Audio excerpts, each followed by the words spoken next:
Hello दोस्तों, आप सभी का एक बार फिर से आपके अपने इस प्यारे से learning programme super classes YouTube channel पर स्वागत है। मैं हूं पीके सिंह और आप सभी का एक बार पुनः अपने इस एजुकेशनल प्लेटफॉर्म पर स्वागत करता हूं। आज हम लोग जो है फिजिक्स का जो है पहला चैप्टर स्टार्ट करेंगे सेकंड पेपर का, जो हमने कल मतलब पिछली वाली वीडियो में आपको प्रकाश और प्रकाशिकी के बारे में कुछ थोड़ा सा इंट्रोडक्शन दिया था और आपको बताया था कि प्रकाश क्या होता है, प्रकाश के गुण क्या होते हैं, और ठीक साथ ही में आपको ये भी बताया था कि यह प्रकाश जो है प्रकाश की जो हमारा यूनिट है ये दो भागों में डिवाइड है, एक रे ऑप्टिक्स, दूसरा आपका है वेव ऑप्टिक्स। तो आज हम लोग रे ऑप्टिक्स का पहला लेसन स्टार्ट करेंगे, ठीक है। अच्छा, रे ऑप्टिक्स का जो पहला लेसन है दोस्तों उसका नाम है प्रकाश का परावर्तन। तो अब की बार जो है 30% सिलेबस में जो निकाल दिया गया है, अब की बार वाले में प्रकाश का परावर्तन आपको पढ़ना ही नहीं है, हमको क्या पढ़ना है, प्रकाश का अपवर्तन। तो पहला लेसन हम लोग प्रकाश का अपवर्तन स्टार्ट करते हैं, देखते हैं कहाँ तक हो पाता है, फिर बाकी चीज़ों को नेक्स्ट वीडियो में कवर करेंगे, ठीक है। चलिए हम लोग कोशिश करते हैं। पहला चैप्टर का नाम क्या है, यहाँ पर दिख रहा होगा, मैं यहाँ पर लिखता हूँ प्रकाश का अपवर्तन। प्रकाश का अपवर्तन, इससे हम लोग बच्चों प्रकाश के अपवर्तन को अंग्रेजी में कहते हैं रिफ्रैक्शन ऑफ लाइट। क्या कहते हैं भाई, refraction of light. Refraction of, इसके बाद देखिए ये होता है आपका लाइट, रिफ्रैक्शन ऑफ लाइट। तो हम लोग इस वीडियो में आपको ये सीखने की कोशिश करेंगे, इस वीडियो में हम लोग कि प्रकाश का परावर्तन क्या होता है, अर्थात रिफ्रैक्शन ऑफ लाइट क्या होता है। तो सबसे पहले हम समझते हैं प्रकाश का अपवर्तन क्या होता है। प्रकाश का अपवर्तन क्या होता है, जैसे जब कोई प्रकाश की किरण एक माध्यम से निकलकर जब दूसरे माध्यम में क्या करती है, ट्रेवल करती है, मतलब जब कोई प्रकाश की किरण एक माध्यम से निकलकर जब दूसरे माध्यम में जाती है तो अपने पथ से क्या होती है, विचलित हो जाती है। प्रकाश के इस घटना को हम लोग क्या कहते हैं, प्रकाश का अपवर्तन कहते हैं। एक बार फिर से सुनना मेरे भाई, जब प्रकाश की किरण एक माध्यम से निकलकर किस में जाए, दूसरे माध्यम में, तो अपने पथ से क्या हो जाएगी, विचलित हो जाएगी। प्रकाश के बस इसी घटना का नाम हो जाएगा प्रकाश का अपवर्तन। क्या क्या होना चाहिए, पहली बात, प्रकाश की किरण, कौन सी किरण है, प्रकाश की किरण। प्रकाश की किरण कहाँ से कहाँ जाए, एक माध्यम से दूसरे माध्यम में प्रवेश करे तथा अपने पथ से क्या हो जाए भाई, विचलित। अपने पथ से क्या हो जाए, विचलित हो जाए, ठीक है। अपने पथ से क्या हो जाए भाई हमारा, विचलित। ये दो क्वालिटी होनी चाहिए, जब प्रकाश किरण एक माध्यम से एक मीडियम से निकलकर दूसरे मीडियम में जाए और अपने पथ से क्या हो जाए, विचलित हो जाए, तो इस घटना को प्रकाश का हम लोग क्या कहते हैं, अपवर्तन। जैसा कि आप स्क्रीन पर देख रहे होंगे कि प्रकाश किरण एक माध्यम से निकलकर जब दूसरे माध्यम में जाएगी तो अपने पथ से क्या होती है, थोड़ा सा विचलित हो जाती, जैसे उसको जाना था वैसे नहीं जा पाती। इस घटना को प्रकाश का क्या कहते हैं, अपवर्तन। आइए इसको समझते हैं एक बार फिर से। जैसे मैं अगर कोई एक अपवर्तक पृष्ठ बना दिया, यह आपका यक्स है, एक बार यह यक्स डैश से, नीचे हमने जल या कोई दूसरा माध्यम डाल दिया और ऊपर मान लीजिए एयर है, ऊपर हमने मान लीजिए क्या डाल दिया, एयर मतलब हवा डाल दिया, और नीचे हमारा मान लीजिए कोई दूसरा है, जल है, कांच, कुछ भी मान लीजिए। अब इस पर मैं क्या खींच रहा हूँ, अपने मन से एक अभिलंब खींच रहा हूँ, एक 90 अंश का कोण बनाती हुई एक रेखा खींच दिया, इसको हम लोग बोल देते हैं अभिलंब। ये भाई आपका क्या है, अभिलंब। अब कोई प्रकाश की किरण जो है एक माध्यम से यानी कि यहाँ से निकलकर जब इसमें आएगी तो अपने पथ से क्या होगी, या तो कभी इधर हो जाएगी या तो हो सकता है कि इधर हो जाएगी। यह निर्भर करेगा कि यह प्रकाश किरण कहाँ से आ रही, सघन से आ रही है विरल में या विरल से सघन में आ रही है। तो मतलब यह है, उसको जाना था कैसे, इसको जाना था, ये देखो ऐसे ऐसे जाना था, लेकिन ये या तो इधर हो जाएगी या तो थोड़ा सा इधर हो जाएगी। इस घटना को हम लोग क्या कहते हैं, घटना का नाम क्या है भाई, अपवर्तन। घटना का मेरे भाई क्या नाम है, अपवर्तन। एक बार फिर से समझेंगे, जब प्रकाश की किरण एक माध्यम से निकलकर किस में गई, दूसरे माध्यम में, तो अपने पथ से क्या हो गई, थोड़ा सा विचलित हो जाए। इस घटना को हम लोग प्रकाश का क्या कहते हैं, अपवर्तन कहते हैं। अपवर्तन की जो घटना में ऐसा क्यों होता है कि प्रकाश किरण दूसरे माध्यम में जाते ही अपने रास्ते से हट जाती है? इसका कारण समझते हैं। जैसे जब बच्चों प्रकाश किरण एक माध्यम से दूसरे माध्यम में जाती है तो चाल उसकी क्या होती है, कभी ज़्यादा हो जाती है, कभी कम हो जाती है, चाल परिवर्तित हो जाती है। जैसे आप सोचिए कि जैसे हवा में आप अपने हाथ को ऐसे घुमा सकते हैं, उसी क्या बताओ पानी में अपने हाथ को इस तरीके से नहीं चला सकते, और कांच में डालिए तो कांच में तो एकदम नहीं चला पाएंगे क्योंकि वो ठोस है। इसका अर्थ है जब प्रकाश किरण एक मीडियम से दूसरे मीडियम में जाती है तो उसकी चाल बदल जाती है, चाल बदल जाने से उसके रास्ते बदल जाते हैं, जिससे वो अपने पथ से क्या हो जाती है, विचलित हो जाती है। अच्छा, एक बात यहाँ पर गौर करने की है, जब प्रकाश की घटना हो, प्रकाश के अपवर्तन की जो घटना होती है तो प्रकाश की कुछ कुछ चीज़ें बदल जाती हैं। जैसे सबसे पहली बात उसकी चाल बदल जाती है। इसके बाद उसका तरंग, इसके बाद दैर्ध्य, तरंग दैर्ध्य हो गया। इसके बाद हो गया आयाम हो गया। इसके बाद हो गया चाल बदल जाती है, तरंग दैर्ध्य बदल जाती है, आयाम बदल जाता है। इसके बाद तीव्रता, इसके बाद जो होती है कला, फेज। ठीक है, इसको क्या बोलते हैं हम लोग अंग्रेजी में स्पीड बोलते हैं। जो एक लाइट की स्पीड है वह चेंज हो जाती है, ये वेवलेंथ भी उसकी चेंज हो जाती है, ये आपका एम्पलीट्यूड होता है उसका वो भी चेंज हो जाता है, ये इंटेंसिटी जो होती है, चमक जो हवा में चमक हुआ करती थी एक ज़माने में, क्या जल में भी वही चमक होगी? इसका आंसर है कि परिवर्तित हो जाएगी। फेज, कला भी उसकी क्या हो जाती है, बदल जाती है। यानी कि ये जो टोटल चीज़ें मैंने लिखा है, ये क्या होती है, प्रकाश किरण जैसे ही दूसरे माध्यम में प्रवेश करती हैं वह तुरंत क्या होती हैं, बदल जाती हैं। अब क्या क्या याद रखना है? चाल, तरंग दैर्ध्य, आयाम, तीव्रता और कला। जब प्रकाश किरण एक माध्यम से दूसरे माध्यम में जाएगी अपने पथ से विचलित हो जाएगी, घटना का नाम हो जाएगा प्रकाश का अपवर्तन। मैंने ऊपर लिख रखा है और आपको चित्र के माध्यम समझा भी दिया। अब इसका एक पॉइंट इसमें समझना है कि जब प्रकाश किरण एक माध्यम से निकलकर दूसरे माध्यम में प्रवेश करेगी तो प्रकाश की 5-6 चीज़ें क्या होती हैं, बदल जाती हैं। जैसे प्रकाश की क्या बदल जाएगी, चाल बदल जाने से रास्ते बदल जाते हैं, तरंग दैर्ध्य बदल जाता है, वेवलेंथ बदल जाता है, आयाम एम्पलीट्यूड बदल जाता है, तीव्रता इंटेंसिटी बदल जाती है, कला फेज बदल जाता है। इसके बाद हम समझते हैं यहाँ पर अगला पॉइंट कि प्रकाश की 2 चीज़ें, कितनी चीज़ें, 2 चीज़ें भाई नहीं बदलती है। वो कौन कौन सी 2 चीज़ें हैं, जरा गौर फरमाइएगा। ये देखिए, पहला जो है उसकी आवृत्ति, प्रकाश कण की आवृत्ति, जिसे हम लोग अंग्रेजी में फ्रीक्वेंसी कहते हैं, और दूसरा है आपका रंग। ये जो 2 चीज़ें मैंने बताया है ये बदलती नहीं है। इसका मतलब ये है कि प्रकाश किरण जब एक माध्यम से दूसरे माध्यम में जाने वाली रहेगी, जाती है, तो दूसरे माध्यम में प्रकाश का रंग और फ्रीक्वेंसी नहीं बदलता है। एक बात यहाँ आप सबको क्लियर कर दें कि प्रकाश किरण का जो रंग होता है या प्रकाश का किसी चीज़ का रंग जो होता है उसके फ्रीक्वेंसी पर निर्भर करता है, आवृत्ति पर। जब आवृत्ति नहीं बदली तो रंग भी नहीं बदलेगा। इसका अर्थ यहाँ पर आपको 2 चीज़ें समझना है कि यहाँ से पहले प्रकाश के अपवर्तन को क्या चीज़ होता है, उसको हम लोग क्यों पढ़ते हैं, और अपवर्तन होने में आखिर क्या क्या घटनाएं हमारे सामने ऐसी होती है, क्या क्या रीजन है जिससे अपवर्तन होने की घटना को अंजाम दिया जाता है। सबसे पहले प्रकाश का अपवर्तन क्या होता है, इसका जवाब है जब प्रकाश किरण एक माध्यम से दूसरे माध्यम में ट्रेवल करती है। ये आपका पहला माध्यम हो गया, ये आपका कौन सा माध्यम हो गया, दूसरा। तो जब प्रकाश किरण एक माध्यम से निकलकर जब दूसरे माध्यम में ट्रेवल करेगी तो दूसरे माध्यम में प्रकाश की चाल में परिवर्तन होने के कारण वह अपने पथ से क्या हो जाएगी, विचलित हो जाएगी। प्रकाश के इस घटना को हम लोग प्रकाश का अपवर्तन कहते हैं, जैसा कि मैंने ऊपर लिख भी रखा है। अब समझना ये है कि कोई आपसे पूछे कि सर प्रकाश का अपवर्तन क्यों होता है, क्यों प्रकाश किरण दूसरे माध्यम में जाते हैं उसकी चाल बदल जाती है, तो इसका कारण है कि प्रकाश जब दूसरे माध्यम में जाती है तो उसकी चाल क्या हो जाती है, बदल जाती है। चाल बदल जाने से वही क्या होता है, रास्ते बदल जाते हैं। अच्छा, क्या सर चाल ही बदल जाती है? नहीं, इसका जवाब है कि 5-6 चीज़ें बदल जाती हैं। वो 5-6 चीज़ें में कौन चीज़ है? पहला कि प्रकाश कण दूसरे माध्यम में जाएगी तो उसकी चाल या तो कम होगी या तो ज़्यादा होगी। ये निर्भर करेगा मीडियन पर, किस मीडियन से किस मीडियन में जा रही है।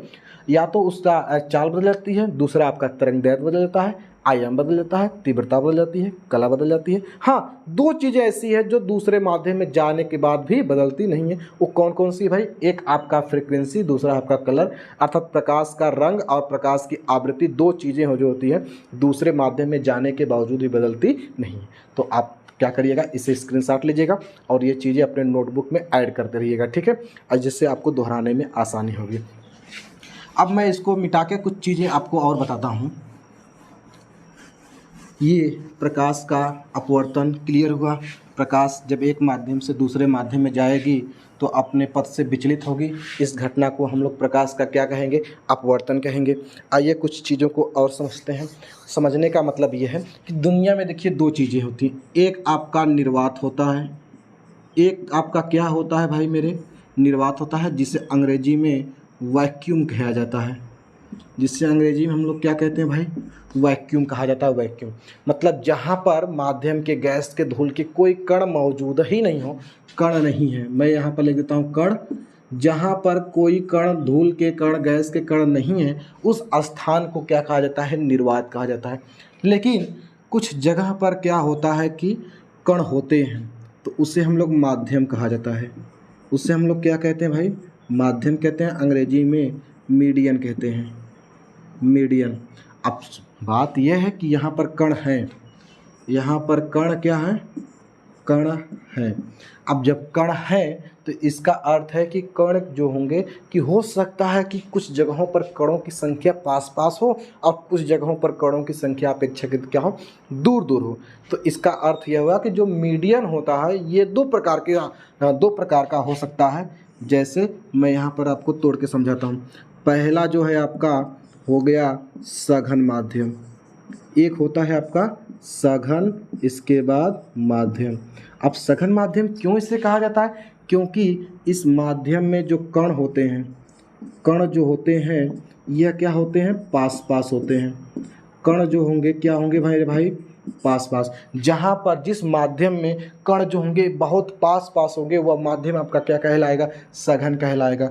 और दूसरा नंबर का जो है वह आपका विरल माध्यम कहलाएगा। कौन सा माध्यम कहलाएगा भाई? विरल माध्यम। इसका मतलब इसमें जो कण होते हैं दूर दूर होते हैं। इसमें कण जो होते हैं अपेक्षाकृत क्या क्या होते हैं मेरे भाई? दूर दूर होते हैं। समझ में आई आपको? तो मीडियन क्या होता है? जहाँ पर गैस के धूल के कण मौजूद हो उसको हम माध्यम कहते हैं। माध्यम क्या होता है? हमारा दो तरीके का होता है, एक सघन माध्यम, दूसरा आपका विरल माध्यम। सघन माध्यम क्या होता है? जहाँ पर कण पास पास होते हैं वह सघन माध्यम कहलाता है। जहाँ पर कण अपेक्षाकृत दूर दूर होते हैं उस माध्यम को हम लोग क्या कहते हैं? विरल माध्यम कहते हैं। तो आई होप कि ये समझ में आ गया होगा कि वैक्यूम क्या होता है, मीडियन क्या होता है।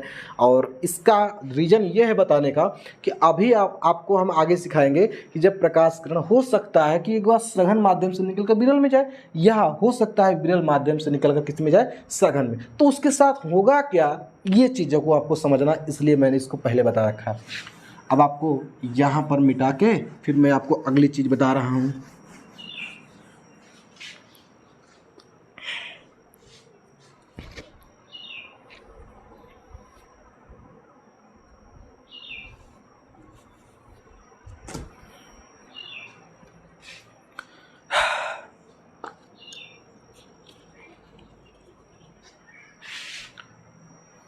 अब हमको दूसरी चीज़ सीखना होगा कि प्रकाश की किरण जब एक माध्यम से निकलकर दूसरे माध्यम में जाती है तो उसके साथ मतलब प्रकाश किरण अपने पथ से विचलित होगी, ये तो तय है। लेकिन प्रकाश किरण विचलित होगी तो क्या अपने आप जैसे तैसे हो जाएगी या इसका कोई नियम कानून है? तो इसका बहुत सुंदर जवाब है, नहीं, इसका कोई नियम कानून है। अर्थात इसके बाद जो हमारी अगली हेडिंग है उसका नाम है प्रकाश के अपवर्तन का नियम, यानी कि रूल ऑफ या law of refraction of light, जिसे हम लोग यहाँ पर लिख देते हैं अपवर्तन के नियम। अपवर्तन के नियम। अब हमको यहाँ सीखना होगा अपवर्तन के नियम। अब अपवर्तन के नियम को समझने के लिए हमको बाकी सब कुछ क्रिएट कर लेना होगा, डायग्राम बना लेना होगा, क्योंकि किरण प्रकाश की जब भी पढ़ेंगे तो हमको बहुत सारे डायग्राम के ऊपर चर्चा करना होगा, इसलिए डायग्राम से दूर नहीं हटना हम लोगों को। तो अब अगली हेडिंग हमारा क्या समझने में? प्रकाश के अपवर्तन के नियम। अब जैसे इसमें समझिएगा, जैसे ये कोई प्रकाश का एक, अब मैंने अपवर्तक पृष्ठ खींच दिया, ये आपका यक्स हो गया, ये आपका यक्स डैश हो गया। हो सकता है ऊपर वाला माध्यम आपका विरल हो, नीचे वाला, मैं इसको छोड़ देता हूँ, ऊपर वाला माध्यम आपका कोई एक है जिसका अपवर्तनांक कुछ अलग है, नीचे वाला माध्यम क्या हमारा दूसरा है जिसका अपवर्तनांक कुछ दूसरा है। इस पर हम लोग कोण को नापने के लिए इस पर अपने मन से एक कोई 90 अंश का कोण बनाती हुई रेखा खींच दिए और इसी के सहारे हम लोग कोण को नापेंगे कि प्रकाश किरण किस कोण पर आ रही है। और इस 90 अंश की रेखा वाले रेखा को क्या बोल दिया हमने, अभिलंब बोल दिया। अब इसके बाद देखो कोई प्रकाश की किरण आ रही है, इस आने वाली प्रकाश किरण का जो नाम है इसका नाम है आपतित किरण। क्या मेरे भाई नाम है, आपतित, इसके बाद किरण। तो जब कोई प्रकाश किरण देखो आ रही है तो ये कौन सी किरण है, आपतित किरण, और ये हमारा अभिलंब है। आपतित किरण और अभिलंब के बीच में जो कोण बनता है उसको हम लोग आई कहते हैं, और आई का जो हिंदी में नाम है आपतन कोण। ये आपका क्या नाम हो गया मेरे भाई, आपतन कोण। अब इसका प्रश्न ये हुआ कि जब दूसरे मीडियम में जाएगी तो इसकी चाल में परिवर्तित होगी, या तो क्या होगी, उधर जाएगी या तो इधर आएगी। तो मैं मान लिया कि ये देखो आज चली आई इधर, इस किरण का नाम हो गया अपवर्तन। घटना कौन सी हुई, अपवर्तित हुई, सॉरी घटना हो गई आपका अपवर्तन। इसलिए अपवर्तन के बाद जो किरणें जाती है उसको हम लोग कहते हैं अपवर्तित, इसके बाद किरण। ये आपकी हो गई अपवर्तित किरण, ठीक है। अब यह अपवर्तित किरण है, यह अभिलंब, इसके बीच में यह जो कोण बन रहा है इसको हम लोग कहेंगे अपवर्तन कोण आर। इसको हम लोग क्या कहेंगे भाई, अपवर्तन, अपवर्तन इसके बाद कोण। और अपवर्तन कोण को किससे लिखा जाता है मेरे भाई, स्मॉल आर से, ठीक है। अब सुनिएगा, इसको जाना था कैसे, आप कह सकते हैं ऐसे जैसे चली गई होती, जैसे जा रही थी ऐसे चली गई होती। अब इस बिंदु को हम लोग कहते हैं ओ, इस बिंदु का नाम रखते हैं ओ, और इस बिंदु का नाम है आपतन बिंदु। क्या नाम है मेरे भाई, आपतन बिंदु, ठीक है। अब मुझे उम्मीद है कि अपवर्तन के परिवार वालों से आपसे मुलाकात हो गई। ये आपतित किरण है, ये अभिलंब और आपतित किरण के बीच बनने वाला कोण आपतन कोण है। इसके बाद यह प्रकाश किरणों का अपवर्तन हो गया तो अपवर्तित किरण है, और अपवर्तित किरण और अभिलंब के बीच में जो यह एंगल बन रहा है इसको कहते हैं हम लोग अपवर्तन कोण स्मॉल आर। तो अब आपको समझाते हैं यहाँ पर अपवर्तन के नियम। डायग्राम उम्मीद है सब कुछ समझ में आ गया होगा। अब हम लोग डायग्राम के माध्यम से अपवर्तन के नियम को निकालेंगे, ठीक है। अपवर्तन का जो नियम होता है वह दो प्रकार का होता है। कितने प्रकार का होता है, कोई आपसे पूछे अपवर्तन का क्या नियम है तो इसका जवाब आपको देना है अपवर्तन के कितने नियम हैं, 2 नियम है। पहला एक प्रथम नियम कहलाता है और दूसरा आपका द्वितीय नियम कहलाता है। तो मैं यहाँ पर लिख देता हूँ प्रथम नियम, प्रथम, इसके बाद नियम। यह हो गया आपका प्रथम नियम, ठीक है। जब प्रकाश किरण एक माध्यम से दूसरे माध्यम में जाएगी तो प्रकाश के अपवर्तन होगा, और अपवर्तन कितने तरीके से हो सकता है, 2 तरीके से हो सकता है। इसका अर्थ यह कि प्रकाश के अपवर्तन के कितने नियम होते हैं, 2 नियम होते हैं, ठीक है। पहला नियम क्या है, पहला नियम का मतलब हो गया 4 लोगों का नाम लेना, 4 लोगों का नाम लेना। पहला नियम मेरे भाई कैसे याद करिए, 4 लोगों का नाम लेना। क्या है, आप देखिए यह चित्र में आप सब कुछ देखिएगा। ये कौन सी मेरे भाई किरण है, आपतित किरण, और इसके बाद मेरे ये कौन सी किरण है, अपवर्तित किरण। इसके बाद ये कौन सा बिंदु है, आपतन बिंदु। इसके बाद ये आपतन बिंदु पर खींचा गया हमारा क्या है, अभिलंब। ये चारों एक ही तल में स्थित है, एक ही बिंदु पर स्थित है, एक ही तल में है। इसी घटना, इसको ही हम लोग क्या कहते हैं, प्रकाश के अपवर्तन का प्रथम नियम कहते हैं। एक बार फिर से सुनिएगा। इसके बाद ये देखिए आपतित किरण, अपवर्तित किरण तथा आपतन बिंदु, और आपतन बिंदु पर खींचा गया अभिलंब, चारों एक ही तल में स्थित होते हैं। इसे प्रकाश के अपवर्तन का प्रथम नियम कहा जाता है। एक बार फिर से समझते हैं। आपतित किरण कामा अपवर्तित किरण तथा आपतन बिंदु और आपतन बिंदु पर खींचा गया अभिलंब, चारों एक ही तल में स्थित होते हैं। इस बात को प्रकाश के अपवर्तन का कौन सा नियम कहा जाता है, प्रथम नियम कहा जाता है, ठीक है। अब दूसरा नियम हम लोग पढ़ते हैं जिसे हम लोग द्वितीय नियम कहते हैं। प्रकाश के अपवर्तन का कौन सा नियम कहते हैं भाई, द्वितीय नियम। अब द्वितीय नियम देखते हैं क्या होता है। ये हमारा आपतन कोण है, ये हमारा क्या है, अपवर्तन कोण है। तो दूसरा नियम यह है कि आपतन कोण की ज्या सदैव अपवर्तन कोण की ज्या के अनुक्रमानुपाती होती है। अर्थात ये देखिए साइन को ज्या कहते हैं हिंदी में। ये आपतन कोण की ज्या हो गई और इसके बाद देखो ये अनुक्रमानुपाती होती है अपवर्तन कोण की ज्या के। आपतन कोण की ज्या सदैव अपवर्तन कोण की ज्या के क्या होती है मेरे भाई, अनुक्रमानुपाती होती है। एक बार फिर से, आपतन कोण की ज्या सदैव अपवर्तन कोण की ज्या के क्या होती है, अनुक्रमानुपाती होती है। इस बात को अपवर्तन का कौन सा नियम कहते हैं, दूसरा नियम कहते हैं। ठीक है, तो अब इसको मैं यहाँ पर थोड़ा सा आगे बढ़ाऊँ। अब इसको जब अनुपाती का चिन्ह हटाएंगे या समानुपाती का चिन्ह हटाएंगे तो साइन आई, अब इसको बराबर लिखेंगे तो एक नियतांक जोड़ना होगा और नियतांक की जगह पर हम लोग यन लिखते हैं, यन। तो यन इसके बाद हो गया साइन आर। साइन आर को जब इधर पक्षांतर करेंगे तो यह हो जाएगा साइन आई बटे साइन आर और बराबर ये हो गया आपका यन। अब आप पूछ रहे हैं सर यहाँ पर यन क्या है, तो मैं लिख देता हूँ यहाँ पर, जहाँ यन एक नियतांक है। यन क्या है मेरे भाई, जहाँ यन एक क्या है, समानुपाती या अनुक्रमानुपाती नियतांक है। इस नियतांक का जो नाम है अपवर्तनांक है। इस नियतांक का क्या मेरे भाई नाम है, अपवर्तनांक। सर कहेंगे आप ये अपवर्तनांक क्या चीज़ होती है, अभी थोड़ी देर के बाद आपको कुछ या इस वीडियो में नहीं मिल पाएगी तो अगले वीडियो में अपवर्तनांक बताएंगे। अपवर्तनांक इसी चैप्टर का एक हिस्सा है, बहुत महत्वपूर्ण हिस्सा निभाता है। तो ये हमारा क्या है, एक नियतांक है। इस नियतांक का क्या नाम है, अपवर्तनांक। अब मज़े की बात यह है कि इसमें स्नेल नाम के एक वैज्ञानिक आए और उन्होंने ये सारी घटना के बारे में बहुत सारी जानकारियाँ दी। इसलिए इस नियम को हम लोग स्नेल का नियम भी कहते हैं। कि इसको एक दूसरे तरीके से हम बोल सकते हैं, देखिएगा कि यह देखिए आपतन कोण की ज्या है, यह अपवर्तन कोण की ज्या, ये दोनों अनुपात के रूप में है। क्या है मेरे भाई, अनुपात के रूप में है। तो हम कह सकते हैं आपतन कोण की ज्या और अपवर्तन कोण की ज्या का अनुपात सदैव एक नियतांक होता है। इसे भी अपवर्तन का दूसरा नियम कहते हैं और सुनिए मेरे भाई, इसे स्नेल का नियम भी कहते हैं। और याद रहे, परीक्षा में हमेशा आपको इस तरीके से प्रश्न आता है कि अपवर्तन के दूसरा नियम दीजिए, इस तरह से नहीं पूछा जाता है। अक्सर पूछा जाता है स्नेल का नियम दीजिए, तो ज़्यादातर विद्यार्थी कहते हैं सर स्नेल का नियम तो लिखवाया ही नहीं गया है। स्नेल का नियम अलग से नहीं लिखवाया जाएगा।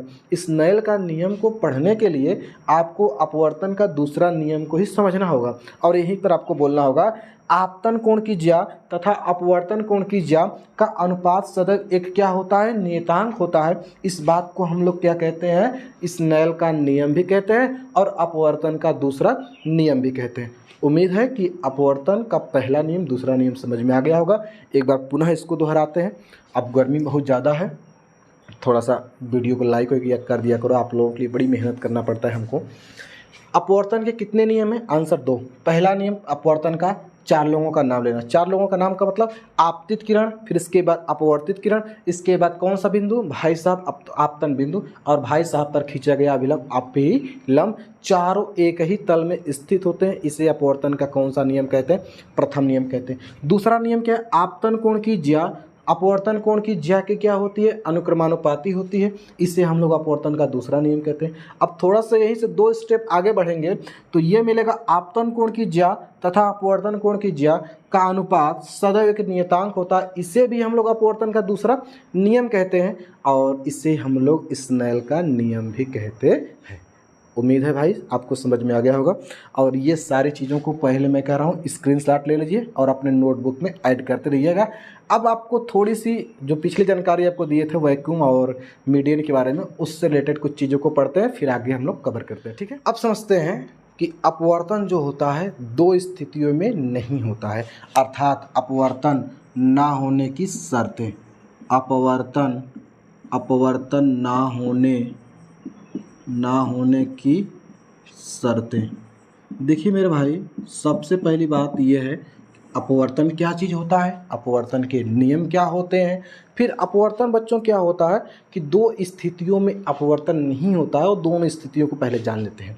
पहली स्थिति ये है कि ये देखिए कोई मेरा अपवर्तक पृष्ठ है, इसे हम लोग x और x डैश मान लिए, और मेरे भाई ये आपका अभिलंब है, जिसे आप अभिलंब कहते हैं, और यह अभिलंब जो है इस अपवर्तक पृष्ठ पर 90 अंश का कोण बनाती है, यानी कि लंब रेखा है। यह हमारा आपतन बिंदु है। यदि कोई प्रकाश की किरण अगर आपका, आप सोचिए, अभिलंब के सिरे पर आती है तो आपतन कोण अभिलंब से कितना होगा?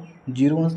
तो यह प्रकाश किरण बिना विचलित हुए सीधे क्या होती है? पार निकल जाती है। अर्थात जिस कोण, अरे अभिलंब से, अगर अभिलंब से 0 अंश के कोण बनाती हुई आएगी तो अपवर्तन कोण का मान भी 0 हो जाएगा। इसका अर्थ यह है कि जब कोई प्रकाश किरण किसी भी तल पर अभिलंबवत आपतित होती है तो वह बिना विचलित हुए सीधे पार निकल जाती है, अर्थात उसका अपवर्तन नहीं होता है। अर्थात यहाँ पर मैं कह सकता हूँ अपवर्तन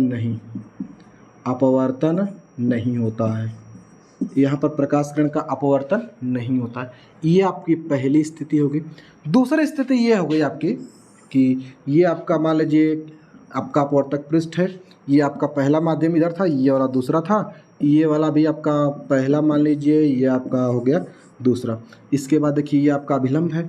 अच्छा सुनिए, इसका अपवर्तनांक n1 है, इसका अपवर्तनांक हमने मान लिया n2 है।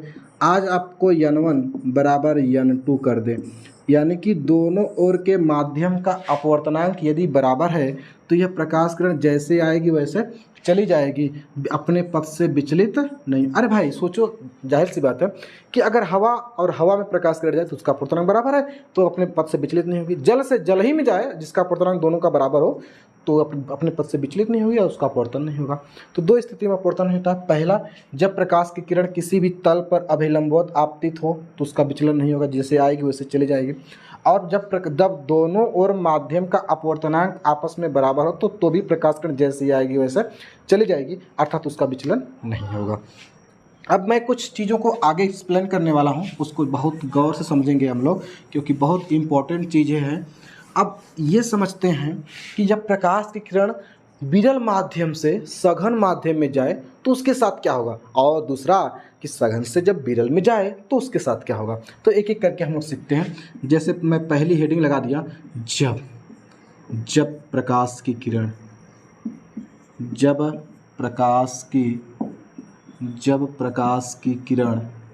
विरल माध्यम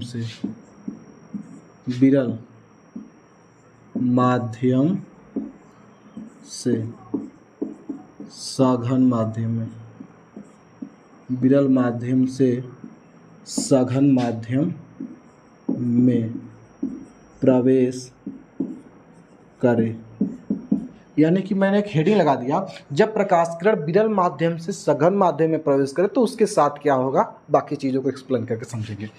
अच्छा ये देखिए, ये हमारा कोई एक अपवर्तक पृष्ठ x है, दूसरा हमारा x डैश है।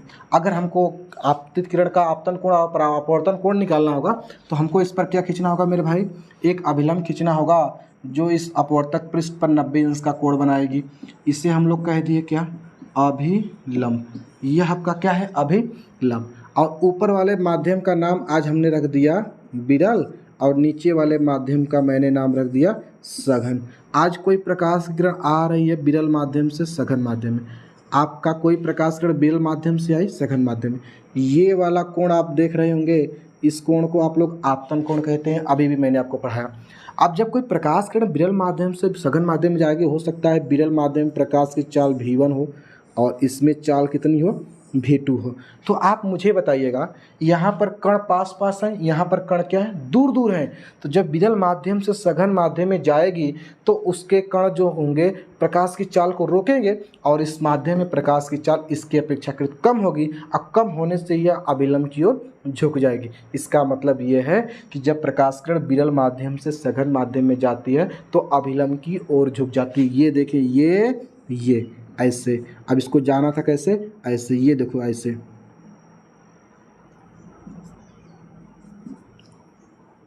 मैं थोड़ा सा बढ़िया से इसको डॉटेड लाइन से दिखा दिया। ये हमारा कोण क्या हो गया, आपका अपवर्तन कोण। अर्थात ये समझना है कि जब कोई प्रकाश किरण विरल माध्यम से सघन माध्यम में जाएगी तो वह अभिलंब की ओर झुक जाएगी। क्यों, क्योंकि यहाँ चाल कम होगी। यहाँ पर दो कंडीशन ध्यान दीजिएगा, यहाँ v1 is greater than v2। जब v1 is greater than v2 तो इस कंडीशन में कोण I इज ग्रेटर देन कोण R भी होगा। देखिए I ज़्यादा है, R क्या हमारा है कम है। तो जब प्रकाश की किरण विरल माध्यम से दूर सघन माध्यम में जाएगी तो वह अभिलंब की ओर क्या होगी, झुक जाएगी। और क्यों झुकेगी, क्योंकि सघन माध्यम में प्रकाश की चाल कम होगी और कम होने से अभिलंब की ओर झुक जाएगी। एक बार फिर से, जब प्रकाश किरण विरल माध्यम से सघन माध्यम में जाएगी तो उसकी चाल कम होने से अभिलंब की ओर झुक जाएगी। समझ में आ गया होगा। साथ ही यहाँ दूसरा समझते हैं, दूसरा पार्ट यहीं पर बना लेते हैं आपका। दूसरा, जब प्रकाश किरण, यहाँ पर छोटी हेडिंग डाल रहे हैं, सघन माध्यम से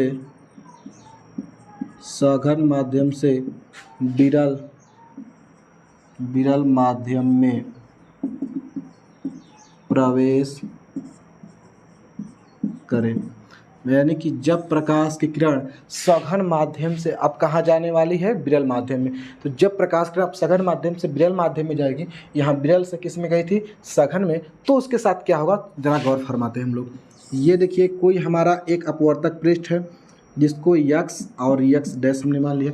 इस पर हमको कोण नापने के लिए एक हमने क्या खींच दिया, एक लंब रेखा खींचा, इसका नाम हमने रखा दिया अभिलंब। ये आपका क्या है मेरे भाई, अभिलंब। अब इसके बाद देखो, कोई प्रकाश किरण आ रही है, इस आने वाली प्रकाश किरण को आपतित किरण कहते हैं। यह अभिलंब के साथ जितना अंश का कोण बनाती है उसको हम लोग आई कहते हैं, आपतन कोण कहते हैं।